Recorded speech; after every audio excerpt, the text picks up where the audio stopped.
istiqomah, ya. Ayo di jalan yang benar. Kalau kita sudah berada di jalan yang benar, tata caranya benar, sesuai dengan syariat, maka istiqomahlah di dalam urusan tersebut. Kita berada di majelis taklim, yang mana di sini di dalam majelis ini dibacakan Maulidun Nabi Muhammad SAW. Habis itu ada siraman rohani, kajian kitab ataupun tausiah agama. Ini berada di jalan yang benar, sesuai dengan syariat yang diajarkan oleh Rasul Sallallahu Alaihi Wasallam. Tinggal bagaimana kitanya, tinggal keistiqomahan yang ada di dalam diri kitanya. Kita istiqomahkan lagi, kita kuatkan kembali keimanan dan keistiqomahan kita. Alhamdulillah, ini udah berapa bulan kira-kira nih aneh nggak datang. Ada kali 3 tahun aneh nggak datang ke sini. 3 tahun kurang sebulan, kurang lebih segitulah. Ya, tapi alhamdulillah bisa hadir kembali di sini, kita bisa nyambung kembali tali silaturahmi. Jangan sampai hubungan persaudaraan kita sesama muslimin, sesama muslimat itu putus. Ya, jangan sampai putus, karena sesungguhnya silaturahim, menyambung tali silaturahim itu adalah wasiat perintah yang sangat agung, yang benar-benar diperintahin sama Nabi besar Muhammad Sallallahu Alaihi Wasallam.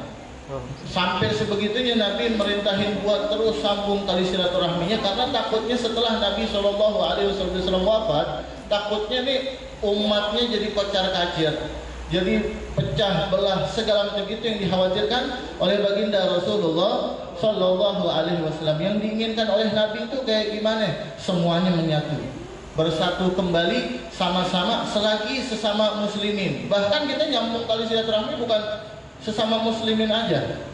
Ada punya teman saudara non muslim seumpama, wajib kita sambung tali silaturahminya selagi orang kafir tersebut bukan harbi, bukan orang kafir yang memerangi agama kita, menjelek-jeleki, mencaci maki agama kita.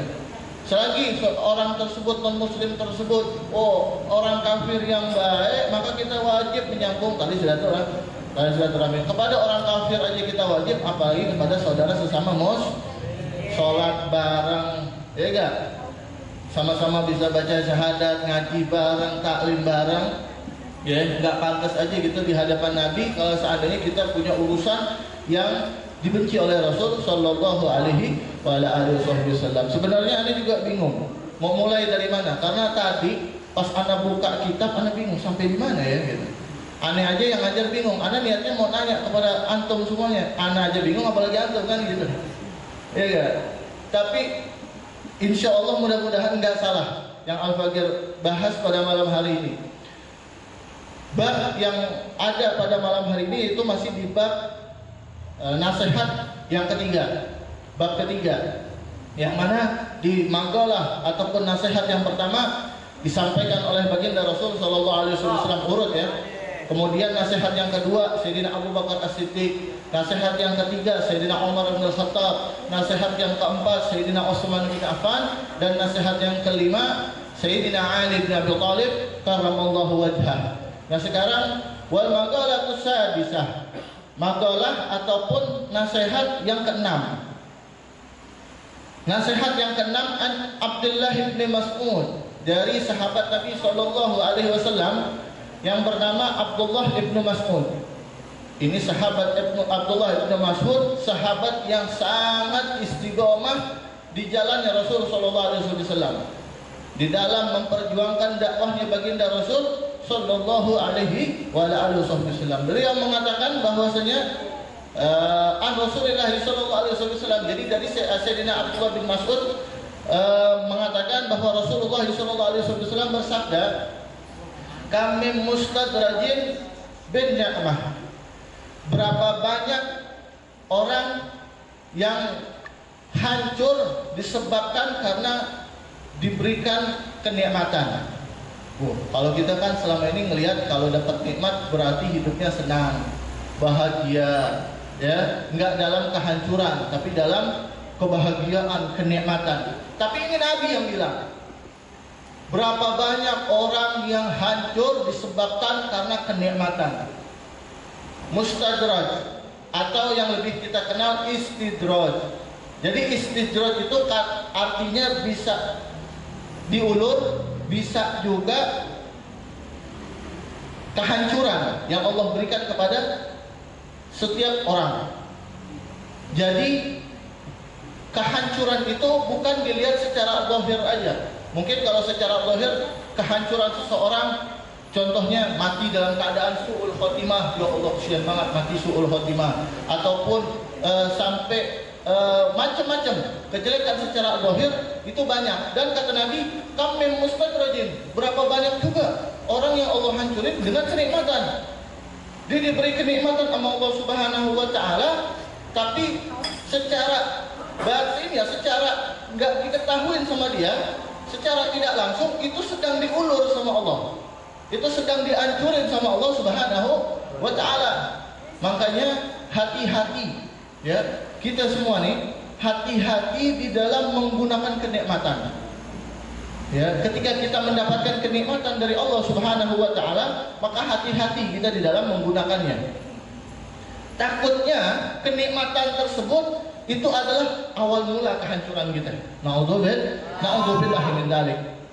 Tinggal kita lihat aja, Allah memberikan kepada kita kenikmatan, usahanya gacor, usahanya lancar, bisnisnya gold, kerjaannya lancar, urusan-urusannya dipermudah, sampai dia berasa gampang banget hidup nih, lagi enteng banget nih, utang lunas semuanya, ya enggak?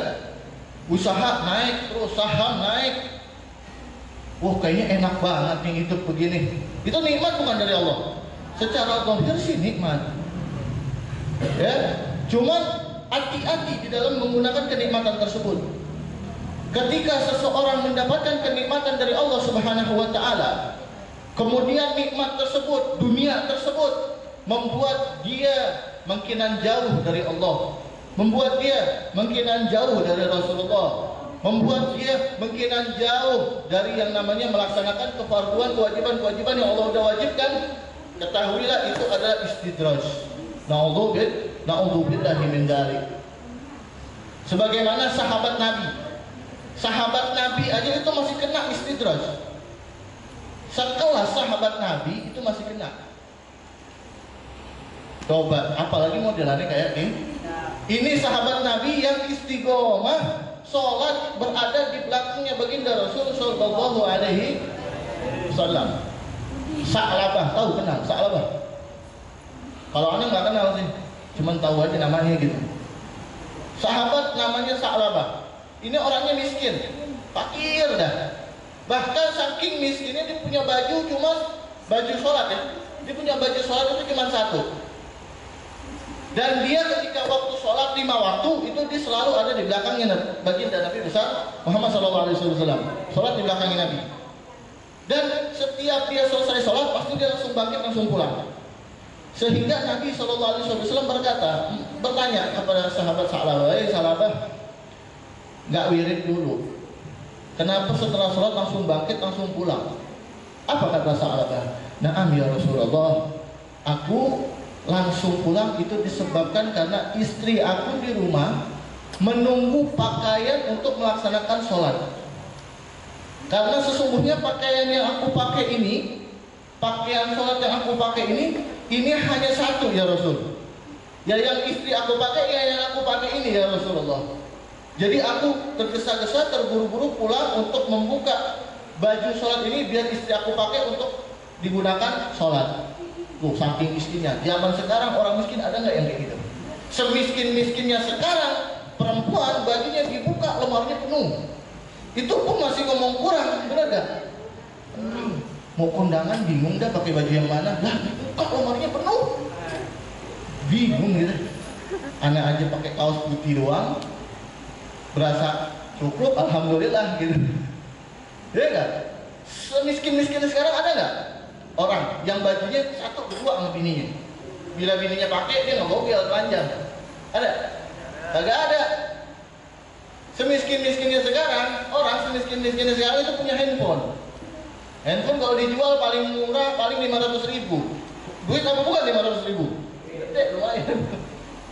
Ini sahabat-sahabat saking miskinnya sampai segitunya. Sehingga minta doa sama Nabi, ya Rasulullah doain dong, doain. Biar kaya ya Rasul. Nabi nggak mau doain. Tiap hari datang ketemu Nabi, ya Rasulullah doain. Nabi nggak mau doain lagi. Kata Nabi, udah salah Pak, udah kayak gini aja. Udah enakan kayak gini, kenikmatan kayak gini. Kamu diberikan miskin oleh Allah semacam ini nanti di akhirat, ya, ini nanti hisab kamu enteng. Miskin kayak gitu aja, itu nanti hisabnya itu juga lama. Ya jadi itu kayak gini aja enak, nggak usah pakai minta kekayaan. Enggak ya Rasul, ngebantah. Siapa tahu aku kalau diberikan kekayaan, nanti aku akan lebih giat lagi ibadah. Enggak, kata Nabi, nggak mau Nabi, nggak mau doain. Terus sampai dia maksa minta didoain sama Rasul Shallallahu Alaihi Wasallam. Doanya Nabi itu makbul, dijabah, nggak mungkin gak dijabah Allah Subhanahu Wa Taala. Akhirnya sampai terus dia maksa didoain juga sama dia. Akhirnya saya doain, didoain sama Nabi Shallallahu Alaihi Wasallam biar apa yang dia pengen itu diijabah sama Allah Taala. Dikasih satu kambing sama Nabi besar Muhammad Shallallahu Alaihi Wasallam. Itu sampai dikasih kambing orang lain tiap 6 bulan sekali beranaknya cuma 1-2, dia beranaknya 4-5. Itu saking suburnya. Coba itu, ya, saking diijabahnya doa Nabi besar Muhammad Shallallahu Alaihi Wasallam. Dari satu kambing itu dia punya jadi 10 kambing.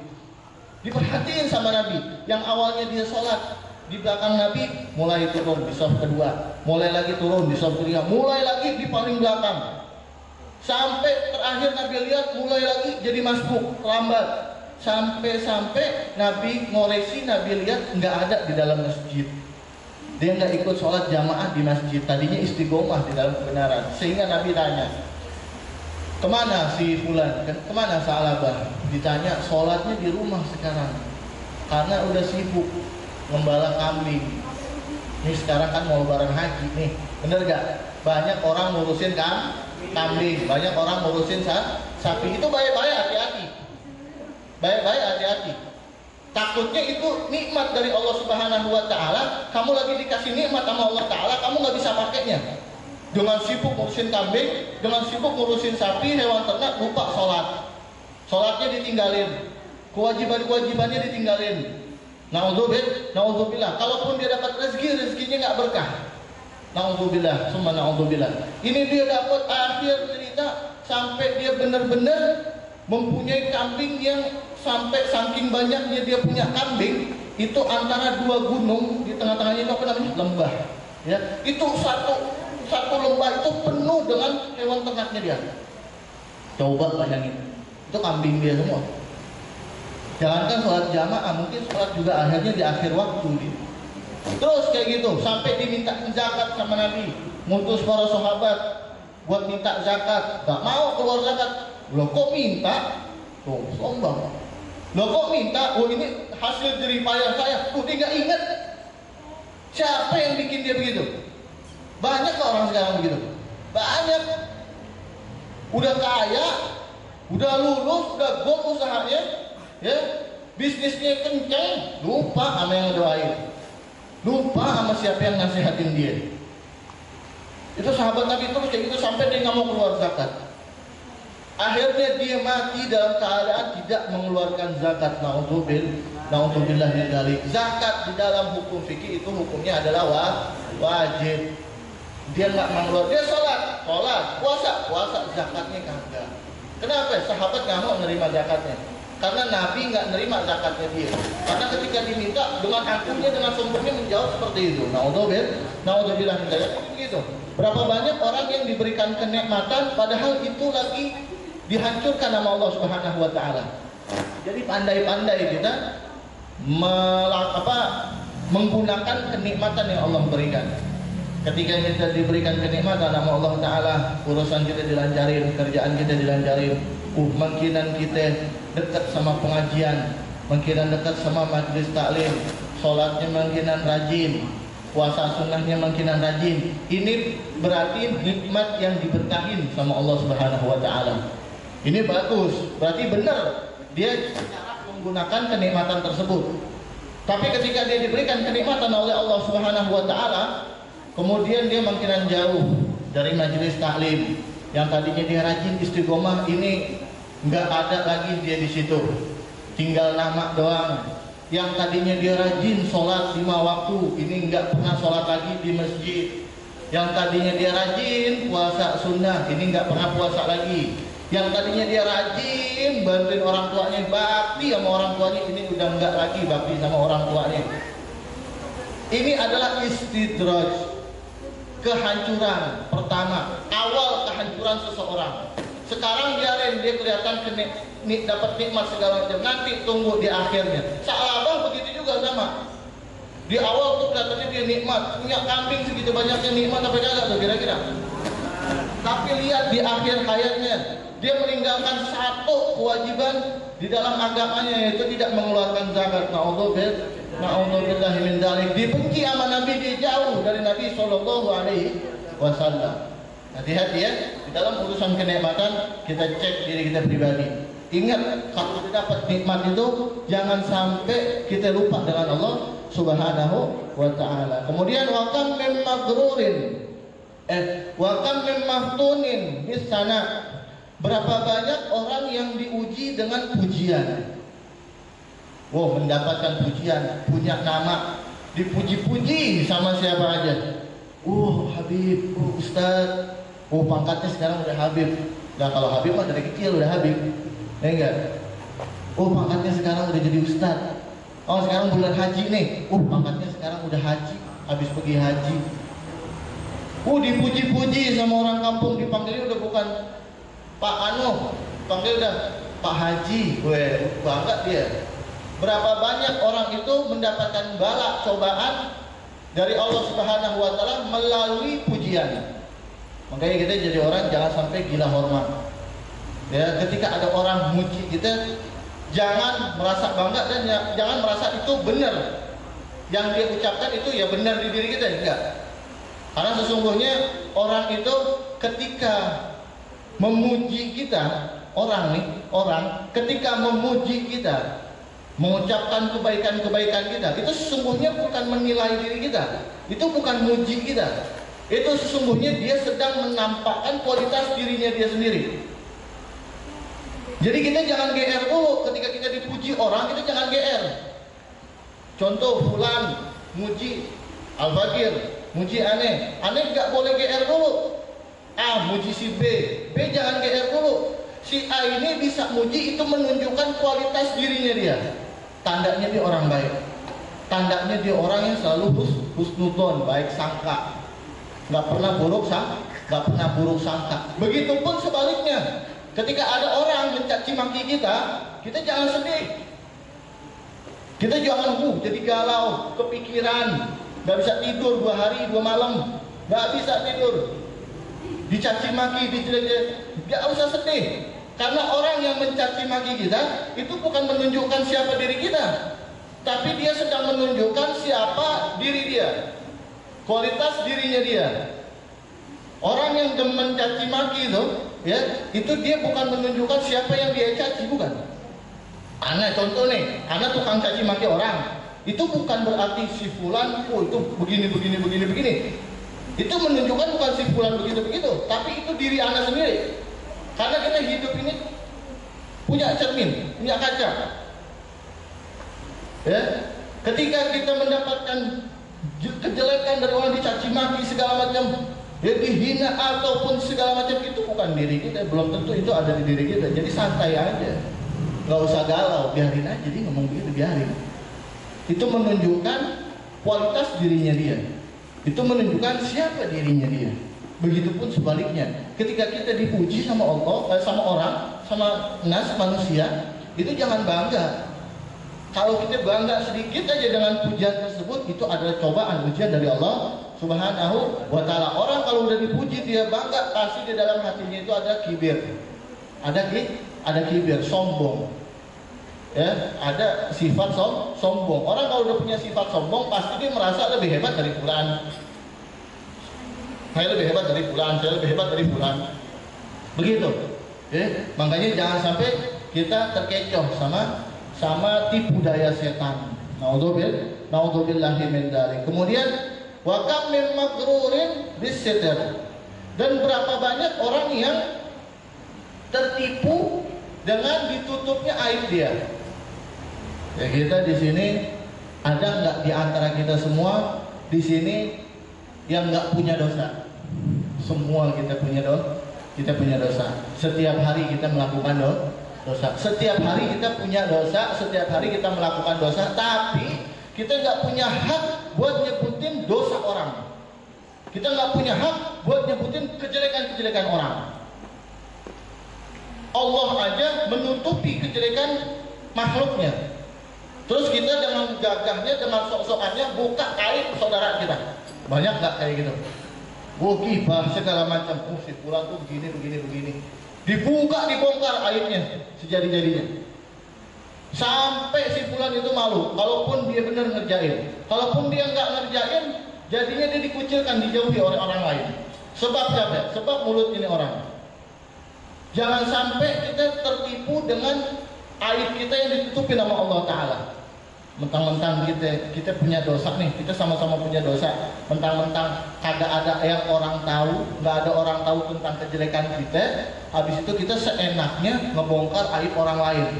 Habis itu kita seenaknya menjelek-jelekin orang lain, ngebuka kejelekan orang lain.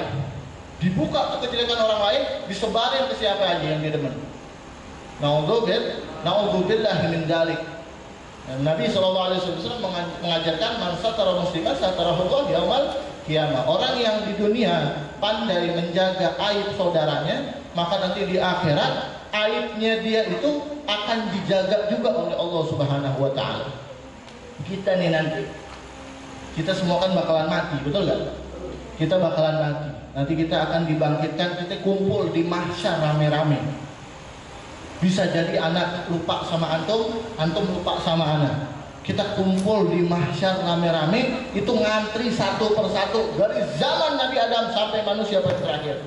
Ngantri buat ngapain? Ngantri satu-satu ditanyain sama Allah Subhanahu wa taala. Satu-satu dipanggil sama Allah Ta'ala. Satu dipanggil sama Allah, ditanyain. Dibuka kertasnya semuanya. Bukunya semuanya dibuka. Kamu di jam segini melakukan ini. Dipertontonkan ke semua orang. Kamu melakukan ini, maksiat begini. Kalau yang baik, kamu melakukan kebaikan ini tanpa kamu sadari. Kamu menolong saudaramu ketika saudaramu kesulitan.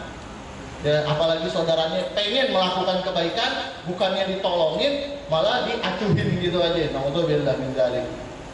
Oh, ini kamu nolongin saudara kamu pengen begini. Ya, ini kamu tolongin. Itu dibuka semua sama Allah, dipertontonkan kepada semua manusia yang pada kumpul di situ nanti. Dan gambaran orang yang aibnya, keburukannya itu ditutup sama Allah Ta'ala. Ketika Allah memanggil hamba tersebut, itu Allah punya ruangan khusus. Ruangan itu ditutupi dengan tabir, ditutupin hordeng begini, punya